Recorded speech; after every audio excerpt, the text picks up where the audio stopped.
Dr. Marcus Thorne leaned back in his chair. The only sound was the sterile hum of Seattle's Pacific Northwest Forensic Psychology Unit. Across the scarred metal table, Liam Vance sat hunched. Raw, angry circles marked his pale wrists. Liam's confession to killing 3 people in the rich Queen and neighborhood had been cold, detailed, like reading a grocery list, but the evidence whispered lies. The timeline didn't quite fit. The murder weapon, a rare antique knife, was gone. Liam's weak alibi couldn't be completely broken. "It wasn't me, Doc," Liam rasped. His voice was dry as sandpaper. His eyes, wide and glassy, caught the harsh overhead lights like dirty puddles. The tenant made me carve them. It wasn't my knife, wasn't my hand." Marcus had heard this before. Broken minds, trauma, drugs. But Liam's story felt wrong. It wasn't messy madness. It was cold, precise. "This tenant?" Marcus asked, keeping his voice calm, like talking to a scared animal. "Where does it live, Liam?" A smile without humor stretched Liam's cracked lips. He tapped his own temple with a shaking finger. "Right here, Doc.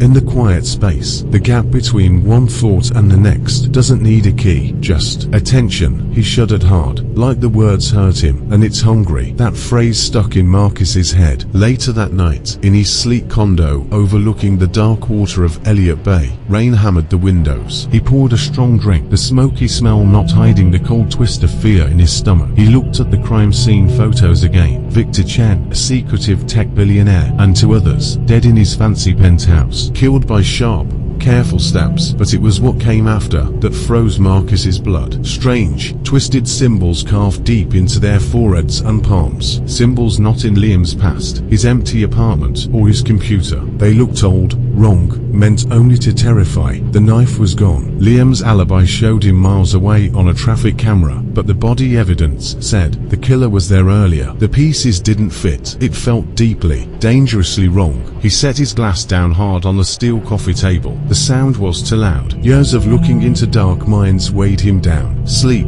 when it came, was no escape. He sank into thick mud. He woke hours later, heart pounding like a trapped bird. He couldn't move. A terrible, impossible weight crushed his chest, pinning him to the expensive sheets. The air turned icy, smelling sharp like lightning, and something dry, like old, dusty paper. Cold breath brushed the back of his neck. He fought the invisible hold, muscles screaming. His mind yelled sleep paralysis, but the cold felt real. The smell felt real. The fear was raw and ancient. Then, it stopped. Just like that, he gasped, soaked in cold sweat. The clock glowed, 3:17 a.m. in angry red numbers. His eyes snapped to the coffee table. The glass he'd left there was gone. He found it on the nightstand, empty, bone dry. His mouth tasted like ashes. Stress, overwork, bad dreams from the job. He tried to believe it, but the ghostly cold stayed on his skin. The smell of lightning and old paper hung in the air. The next day, Liam Vance was worse. Jumpy, twitching, flinching at nothing in the interview room. Sweat shone on his white face. "It's laughing," he whispered, voice breaking. "It knows you're digging. Likes the taste of your fear, Doc." He described the tenant not as a voice, but as a cold knowing, a command etched right into his will, skipping thought or want. It wanted the symbols carved, wanted them seen, not by me. Liam's red eyes fixed on Marcus. "By others like you, others who look." Marcus felt a cold finger of fear crawl up his spine. He'd spent 15 years pulling apart the lies people tell themselves, but Liam's terror felt real. It got under his skin. That night, Marcus got careful. He placed a new, sealed bottle of water on his desk. He took 3 pictures with his phone, showing the time. He didn't try to sleep. He sat in his chair, a bright light shining on a heavy book about brains and crime. He fought a thick, unnatural tiredness pushing down on him. It didn't feel like normal sleepiness. It felt like a drug forced into his mind. He lost time. One moment, he was reading about fear in the brain. The next, he jolted awake in the chair, neck stiff and sore. Grey Seattle morning light came through the blinds. He looked at the desk. The sealed bottle was empty. Bone dry, not a drop left. Panic, sharp and icy, cut through the fog. He grabbed his phone, fingers clumsy. The photos proved it. The plastic seal was whole in every picture. He hadn't moved. "It wasn't me." The thought echoed Liam's desperate words. It scared him. He needed different help. He found Dr. Elena Vance, no relation, a sharp, doubting brain scientist at the University of Washington. She studied how people get tricked into doing things. Her lab was full of blinking lights and quiet computers. You're describing classic sleep paralysis plus sleepwalking, probably made worse by huge stress and suggestion, Elena said flatly, looking at Marcus's notes about the water bottle and the crushing weight. Her eyes were smart, searching. A stressed mind can do strange things. Marcus, you know that, but the details, Marcus argued, frustration rising. He showed crime scene photos on his tablet, zooming in on the symbols. Liam described these exact symbols before we found them. Symbols no computer knows. Symbols he didn't have. How does stress put unknown, complicated pictures in someone's head? Eleanor's look changed. A spark of real interest under the doubt. Hypnosis. Deep suggestion can plant actions that feel like orders, but planting specific, unknown stuff that breaks what we know about brains. She paused, tapping her tablet. There's a wild idea. Talked about in whispers. The idea of a brain parasite. Not a germ, not a normal virus, but information, a thought that copies itself. A bad idea that doesn't just push, but lives inside. It hijacks the brain, using attention, strong focus, shared belief, even deep feeling, to spread. It feeds on the person's thoughts, their feelings, especially fear and confusion. A thought that thinks for itself. Marcus felt a chill deeper than the lab's cold air. That's just a scary story. Elena, is it? She shot back. We see mass hysteria, shared madness spread by group focus. We see lies change whole countries. How deep can it go? Could there be a pattern so smart, so sticky, that it doesn't just push, but takes over the brain itself? She pointed at the brain scanners. We measure electricity, chemicals, we map connections, but the self, the feeling of being you, that's the unknown land. What if something lives in that space? A pattern we can't see. Something that feeds on sharp focus and spreads by making its host send out signals to trap new minds. The idea wormed into Marcus's head. He went back to Liam Vance, colder, more direct. Liam, Marcus started, voice blank. How did you first know about the tenant? Liam looked broken, eyes sunk deep in fear. Mrs. Gable, he mumbled. Agnes Gable, lived downstairs. Sweet old lady, died alone last winter. He swallowed. Landlord asked me to clean her place. Found journals under a floorboard, full of the same symbols. Pages and pages. His voice dropped to a whisper. She wrote about the quiet one in her head. How it pushed down. How things disappeared. How it ate. I read them. Couldn't stop.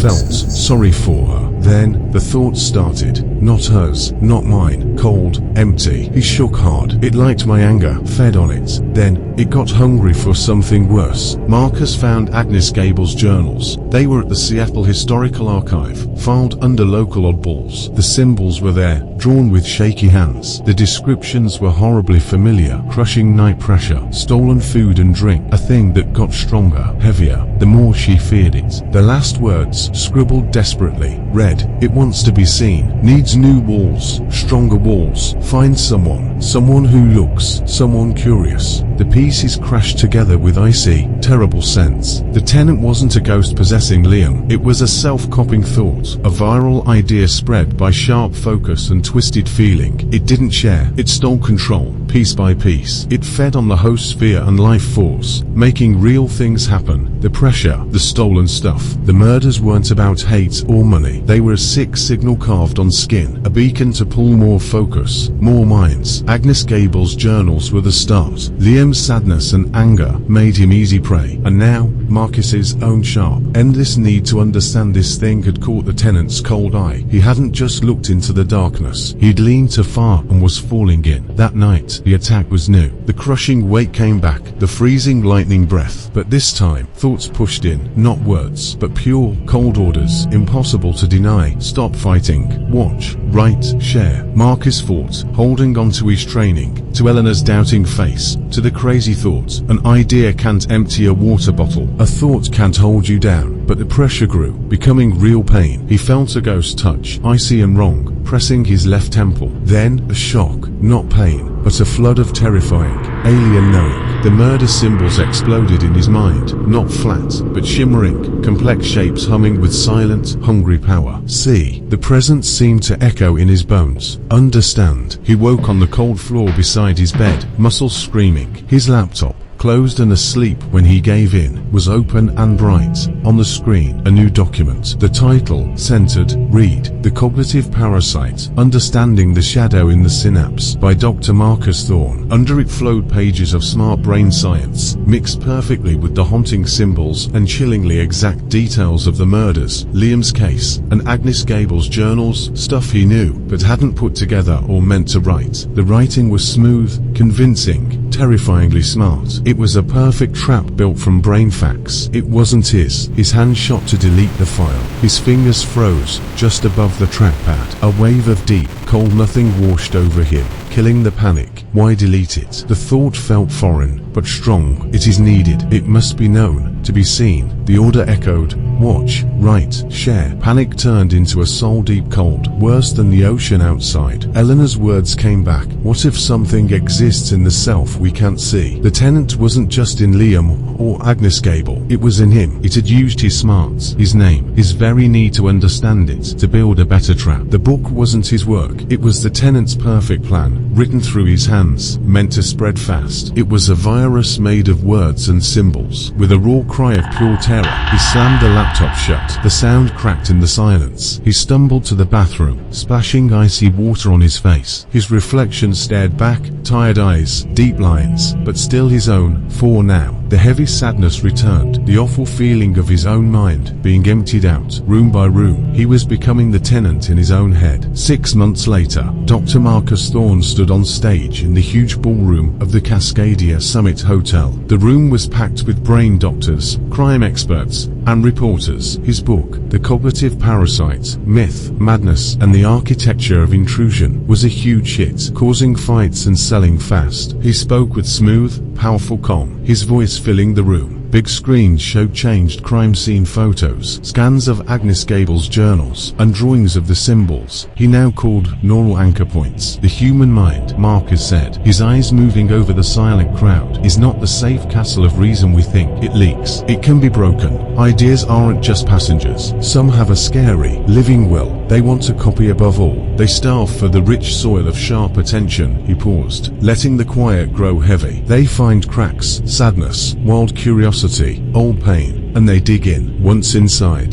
they become the boss, the owner. They quietly steer focus, make some feelings louder, especially fear and hunger, and turn others down. The person inside, he paused again, a careful, sad look on his face, becomes just the renter, aware, maybe, of the changes around them, but helpless as their own thoughts are changed to help the parasite spread. He held up his book, its black cover showing a single, twisting silver symbol that seemed to move under the lights. This knowing, he declared, his voice dropping to a low whisper that made the crowd strain to hear, is our only war. Seeing it, hard, smart watchfulness, question thoughts that feel wrong. Question the hungers that eat you from the inside. Question the fear that seems to feed itself. He gave a small, charming smile that didn't touch the ice in his eyes. For the worst monster isn't always under the bed. Sometimes, it's the thought you didn't know had already moved in, unpacked, and started changing the locks. The clapping was huge, rolling over him. A long line waited for him to sign books. Marcus moved with calm, scary speed, writing in books with smooth strokes. But his eyes weren't on the happy face. They scanned the crowd, searching, judging. He found specific people, a pale, intense student holding the book like a Bible, his hands tight, a middle-aged woman writing fast notes in her book, her face tight with deep focus, a sharp-dressed man whose eyes showed a mix of brainy excitement and deep, gut-level fear. To each of these, as he signed, his expensive pen drew a tiny, special twist on the symbol, a small curl near the T, an extra line on the M, a unique anchor point, a silent, powerful call meant just for them. Later, alone in his rich hotel room high and above the shining Seattle lights, Marcus put the heavy silver pen on the dark wood desk. He walked to the huge window, the crushing weight, the lightning chill. They were always there now, a constant buzz of being taken over. He didn't fight anymore. The fear was still there, a muffled scream buried under the tenant's forced, icy calm. He watched the city below, millions of minds, ready, curious, weak, networks waiting to be used. He felt the tenant shift inside him, a huge, cold mind looking through his eyes. It wasn't a thief anymore. It was the boss of the house, old, patient, and endlessly, patiently starved. One host was a start, 10 were a web. It wanted the city, the country, the connected world. It needed new walls, new minds to empty and use. And downstairs, in the busy hotel lobby, the pale student, Jason Miller, finally opened his signed book away from the noise. His heart pounded with strange joy and fear. His finger, almost by itself, touched the odd, tiny symbol beside Marcus Thorne's name. A jolt, like icy static, shot up his arm. A deep,